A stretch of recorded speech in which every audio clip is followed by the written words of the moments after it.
West Ham United's game against Bournemouth ended in a 2-2 draw.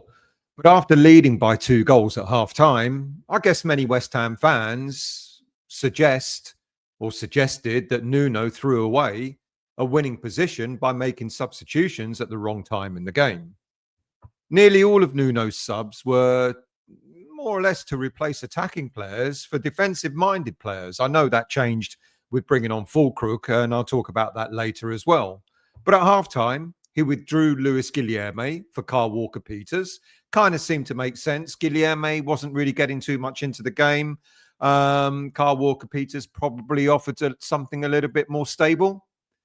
And then 5 minutes into the second half, he withdrew Callum Wilson for Thomas Souček.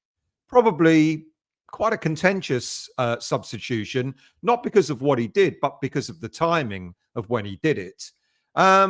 And, you know, I guess the impact is that we were conceding space and possession to Bournemouth, and we wanted to try and suppress that by bringing in another midfielder. However, it gave Bournemouth the initiative, and they were able to get themselves back into the game with wave after wave of attack. We couldn't retain the ball as we no longer had an attacking outlet of our own. Every time we got the ball, it was just hoofed up to nowhere, gifting Bournemouth possession again and again. And it worked for them.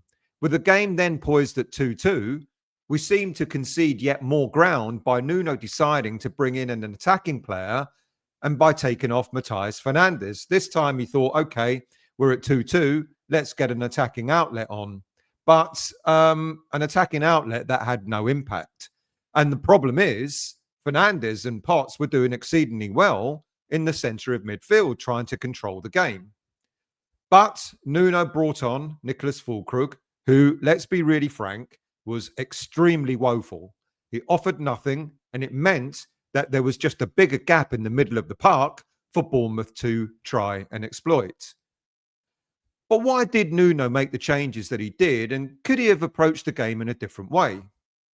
Before I try and explain what I think he should or shouldn't have done, and I'm no expert, if you're new to the West Ham boys, or if you've watched the channel before, there's a QR code that's appeared in the top corner there. All you've got to do is click on that after the show, and it takes you straight to the subscribe page of the West Ham Boys YouTube channel.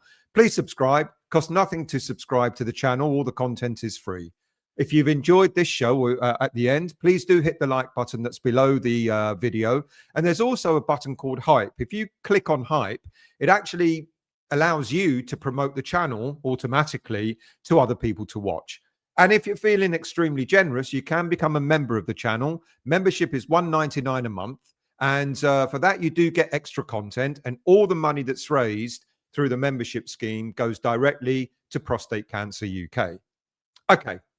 2-0 at half-time at the Vitality Stadium should have led West Ham to being the first team this season to win at Bournemouth ground.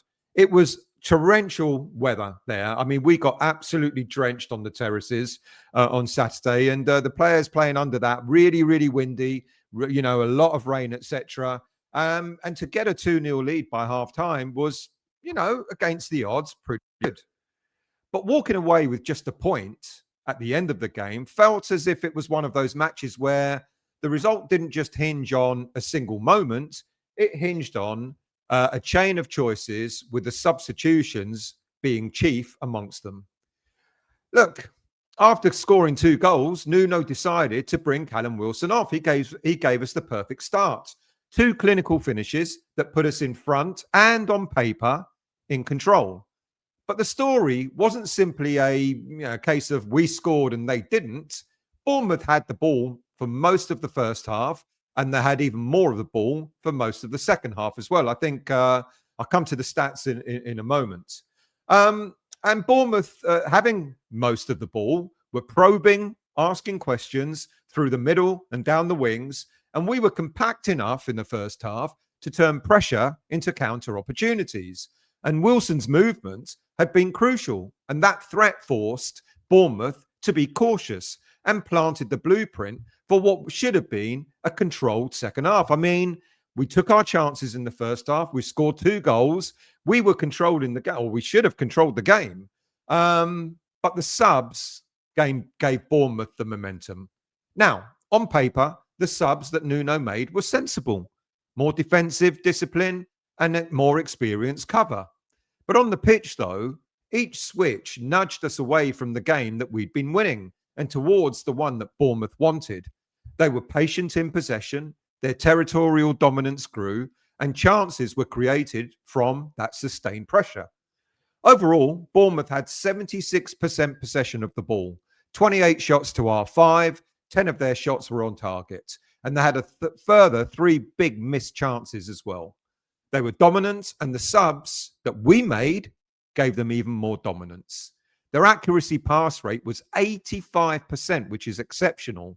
Ours was a really meager 56%. But look, are we being harsh on Nuno?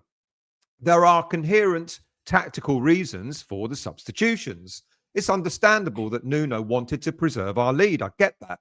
And when a manager brings on the likes of Walker-Peters and Souček, the signal is quite clear. We're going to sit deeper and we're going to prioritise solidity. Walker-Peters should have given us more solidity on the left in front of Diouf, and Souček should have screened the midfield whilst potentially providing an attacking threat as he had done so in previous games. The substitutions should have allowed us to set up into a low block or even a 4-5-1 defensive formation. It's a common conservative approach when the opposition has got a lot of the ball and the score is in our favour. Look, taking Guilherme and Mateus, look, Guilherme and Fernandes, they're energetic players, forward-leaning players. As Bournemouth turned the screw, Nuno likely judged the fatigue as higher risks than the need to add attacking threats. So, he was worried that maybe, these players were going to sort of get fatigued, slow down, etc. And then bringing on defensive-minded players in his mind was probably the right thing to do. But bringing on Füllkrug later also suggested a desire, finally, for an outlet. After being under the cosh for, most of the second half, Nuno decided that he wanted to bring someone on to hold the ball up and let the clock and the territory do some of the defending. But that didn't happen. All of these are defensible. His thinking is defensible, rational in isolation, and fits a manager who wants to control and risk reduction once we're in front. However, Nuno's plans did not have the desired effect. I guess there's a difference between a plan that protects a lead and one that preserves the ability to end the game. The substitutions did the former. We tried to, preserve the lead up until a certain point, but certainly undermined the latter. We didn't have the ability to end the game while still in front. Removing Wilson early in the second half, I think, was quite pivotal. He wasn't just a goal scorer. His presence demanded the attention of the Bournemouth defenders, which discouraged them in the first half from committing too many bodies forward. And with him off, Bournemouth felt freer to press and probe much further up the pitch. And you saw they were camped in our half throughout most of the second half. Fernandes and Freddie Potts were offering the energy in midfield that kind of stopped Bournemouth from settling. Taking Fernandes off later, particularly when the match was hanging on by a thread, removed a player who was still influencing tempo, and it kind of lost us that midfield battle as well. The sequence of changes made the team increasingly reactive rather than retaining the momentum to punish a team that was chasing the game. Of course, it allowed Bournemouth to dominate the ball across the whole pitch. There's also a psychological element to all this as well. Substitutions kind of send messages to players and fans. Bringing on deep defensive options can boost organisation, but also signal to your teammates to sit in and hold shape, which changes the whole intent of the game. Bournemouth's belief grew as ours became, more conservative? Now, I'm not saying that Nuno was reckless. I'm sure I've tried to explain he had his reasons for making the changes that he did. Just that a slightly different application of the same principle might have kept us in control without inviting the pressure. Nuno, for example, could have staggered defensive cover. If he'd have kept Wilson on for, say, 15, 20 minutes of the second half and introduced Souček on later, it probably would have helped to stifle Bournemouth's dominance right from the start of the second half. It probably would have stopped them from being much, much further forward on the pitch than they were. If he'd replaced one attack-minded player with a defensive-minded player who can also transition quickly, then that might have helped as well. Perhaps he thought this was what Souček could offer. Like I said, he did that before in previous games. But this time round, it didn't work. And there was a player on the bench, George Earthy, and maybe would have been a better alternative. You know, he's got that attacking instinct, but maybe enough to keep he's not a natural forward, don't get me wrong, but he's got that attacking instinct to go further up the field to occupy the opposition's defence. Nuno could have adjusted the shape of the team without having to change personnel. We were playing a 5-4-1 formation, and Nuno could have easily shifted to a 4-2-3-1 by moving Diouf further forward in an attacking role and Igor out on the left side of defence. Now, look, I'm no expert, and I could be way off the mark with my suggestions, but those alternatives could have kept the core idea, protect the lead, but hedge against losing the very thing that kill off a game, or the very things that kill off a game. So Nuno's changes were coherent and defensible. You know, it prioritized structure. It screened the midfield, or was meant to screen the midfield. It was meant to add aerial options with Souček coming on. And it was meant to reduce turnover risk. You know, it was meant to reduce us losing the ball too often. Now, where they faltered was in the execution of the whole setup. By removing our primary attacking outlet early and later taking off a midfield engine, the team lost the capacity to punish Bournemouth's high line and counter press. The substitutions turned a proactive lead into a passive exercise in damage limitation. And damage controls rarely beats a determined ball-dominant home side, as we saw. But despite Nuno's tactical errors, the players themselves have got to take some level of responsibility as well. Kyle Walker-Peters did okay, but when Souček came on and couldn't seem to find any teammates with his passing, and he was offering the transitional threat from midfield to and wasn't offering the transitional threat from midfield to attack, then we kind of lost that momentum. And then when Füllkrug came on, it felt as if we were playing with 10 men. The idea was for him to retain the ball in order to alleviate the pressure and to occupy the opposition defence, but they brushed past him with ease. He showed no aggression or no desire to close the ball down quickly. His wayward passing also set Bournemouth up for more attacks. But they were not the only players who did not have a good game. Jarrod Bowen was again relatively quiet given what we know he can achieve and given the very decent performance he put in for England just a week before. Igor, I'm afraid, was not great. Several skewed clearances just made the back line feel a little bit more uncomfortable. And Guilherme in his first half performance showed a lot of endeavour, but he really isn't going to be the young Brazilian dynamo that we were all hoping for. But the worst West Ham player on the pitch, aside from Füllkrug, and that was hard to beat, was for me, Max Kilman. Kilman was directly responsible for both of Bournemouth's goals. The first, of course, was giving the penalty away. His mistimed lunge led to him having no choice but to scoop the ball with his arm, and he was lucky, really, not to have been sent off. And then with the equaliser, he just didn't react quickly enough to stop Enes Ünal's turn on the 81st minute. It was just poor positioning and poor reaction from him. Now, there are players who are worth some praise.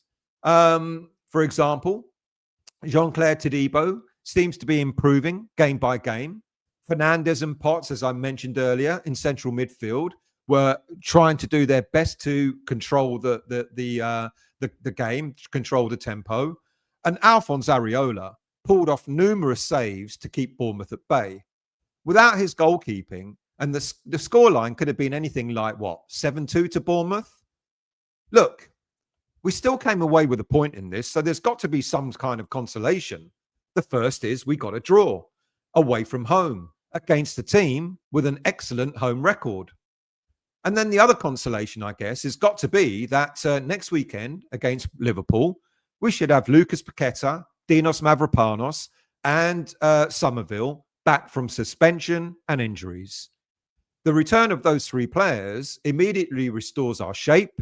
It restores our balance between defence, midfield, and attack. But the January transfer window is looking to be yet more important as the games against Leeds United, Brentford, and now Bournemouth have proved, because we simply don't have the quality and strength in our squad to rely on certain players to deliver for West Ham in the Premier League. We've got a very good first 11. We've got a half decent. We've got very good 2 or 3 maybe players on top of that.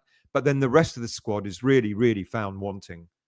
The substitutions explain the results more than any single mistake or referee call. Referee actually had a really good game.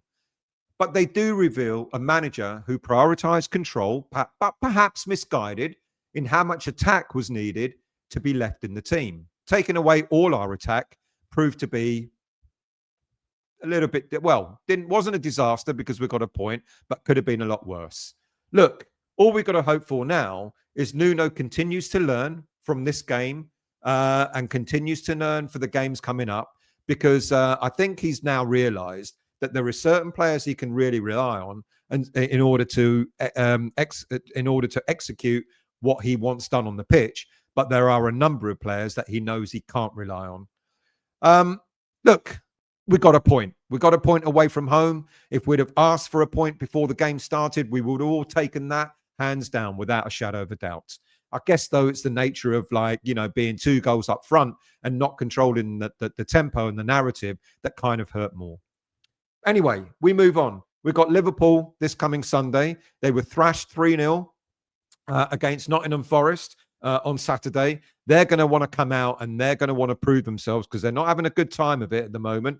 Many fans are suggesting it's not a bad time to play Liverpool. I'm saying it's quite a dangerous time because they're going to be out for blood. Let's hope we get something from that this coming Sunday and just move on. Look, 3 games unbeaten is not bad when you think about what West Ham United were like only a couple of months ago.